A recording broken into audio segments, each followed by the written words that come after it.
Okay, could you tell us just what do you love about Japan and the Japanese people? What do you really really love about living there? Well, I love living in Tokyo. I like cities. I've always liked cities, and I think Tokyo is an amazing city. There's a lot of layers to it. It's an amazing looking city. I like working with filmmakers here. The people I work with, because the industry is much smaller than it is in the United States, there's less sort of, we have to stick together kind of feel to the typical, whether it's a movie set or an animation studio. It really is possible to know everyone in the same line of work, whereas in the United States, where filmmaking is obviously, much, much larger world than it is here. So that's not possible. I think, people who I've worked with here tend to be very open with their ideas, very generous, which is something I really appreciate. At this point, I've spent more time working over here than I have in the States, so I don't really it's difficult for me to make comparisons at this point. Yeah, what else do I like about Japan? I like the food. I think Japanese people are nice, which is, I'm not saying people aren't nice in other places, but I think, that's just part of what makes me comfortable here. That said, I'm not a Japanophile in the sense that if I could live, if I had a lot of money and could live in New York, I'd probably go to New York. There's just different places I'd like to go. It's just I can't imagine getting a job anywhere else at this point.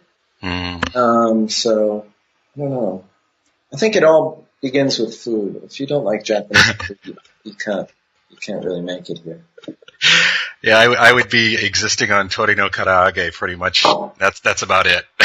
Yeah. I'm not a big fan of sushi. Okay. It's yakiniku and things like that for me. I'm a Midwesterner, so it's all corned beef and potatoes. Okay. Well, there's a lot in that, even just that spectrum in Japanese food, I think. Well, cool. Before we wrap things up, is there any new projects you're working on? Anything you want to tell our audience about that you got going on? I know you got about, actually. Oh no, the AKB48 video, is that online where people can see it now? Yeah, it's popped up a few times on YouTube. The song is called Kokoro no Hane, means wings of the heart. And quickly, which do you prefer, live action or animation? Oh, I like them both, actually. They use completely different parts of one's brain. At least that's been my experience. Animation, I like the fact that you can really construct things in a very deliberate way. There's enough time to experiment and choose between multiple approaches. On a movie like Tekkon took from really the first day where everyone was working in the same room until the show wrapped was almost 3 years. So you really have a chance to kind of nurture the whole organism of the movie. You can make micro changes all the way until the end in a way that's very difficult on a live action show, where typically you have much less time. The time on set in particular is, it's measured in, hundreds of thousands of dollars per day potentially. So there's a lot more pressure to move on, and a lot of times on a live action set, you find yourself, if you deliberate too much, you end up kind of, watching the pitch go by you or something. And so I find myself, when I work in live action, just trying to be entirely in the moment and really just hope that I did my homework well enough, but not think too much about the details. Whereas in animation, you have to contend with the details every day. It's on paper, and you can tinker endlessly, which is a lot of fun also. Yeah, I like both. So really appreciate you taking time to talk to us. I know our audience Yeah, is I'm really sorry if excited. I'm not really very comfortable in front of the camera, so. No, this is great. Like I said, we had these people who just had so many questions, and so many people view your life as the dream. You're living in Japan, you're working in a creative industry. It's just very exciting, and so we wanted to find out what it's like and what it takes, and it's just been great to talk to you. I Well, think everybody's really going to it's, uh, appreciate. it's really flattering to hear that people would want, that people think this would be something, that they'd like. That none of it's really gone according to plan. So it's very difficult to, what's the step by step for, becoming a film director in Japan. It's nice living here, and I think I got the best job in the world, but, So, well, just seeing you doing that, I mean, it's giving a lot of hope to a lot of people that Japan is not a totally closed society, and that a foreigner could come in and work in the industry. It's not impossible. No, no, no. That said, it's taken me a long time and a lot of work, and there've been a lot of kind of detours along the way. So I think if someone wants to come here, obviously learning the language would be huge. But if they've got the luxury, if they can afford the luxury of learning the language once they're over here, that I think would be ideal. I think it's when you're studying a language under a microscope, as opposed to kind of living it in 3 dimensions.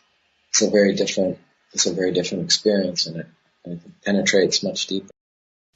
Again, I want to thank Michael Arias, director of Tekon Kincrete, for joining us and allowing us to ask him questions. Hopefully we're going to have some more interviews like this in the future. Hopefully next time I'll manage to record video.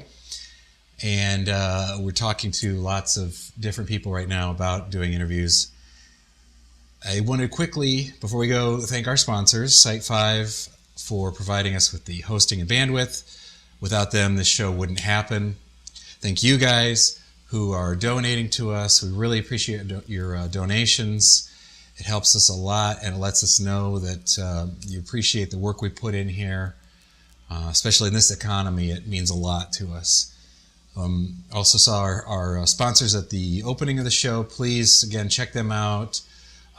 Anime, I can't think of it. I'm in the middle of recording. Anime Studio is a great animation package. If you wanted to ever be an animator or you want your kids to do something creative, it's a great thing to have. I really like them a lot. Audible is another great sponsor of ours, audiblepodcast.com/JapanCast. And I'm forgetting 2 more. Smilebox has been sponsoring us, which is really cool if you're into crafting and you want to do something cool with photo memories. And eBillMe, debt-free living. Again, a great way to shop and get, up until Christmas, I believe, they're doing a thing where you get 10% back on gift cards that you buy. They basically just do electronic checks, so you're not putting things on your credit card, you're not racking up a huge amount of debt for Christmas this year. So check our sponsors out. Just go to japancast.net and you'll see our sponsors on the boxes on the right. Anybody who clicks on those, it helps us out. And of course, the JapanCast app is out there. We'll come back maybe in a couple weeks and profile more friends on the JapanCast Friends Network. I know a lot of people really enjoy seeing who's out there, and it's done a lot of good in helping people find somebody to practice Japanese with. So I think that's it. We will see you again next time. Ja mata ne.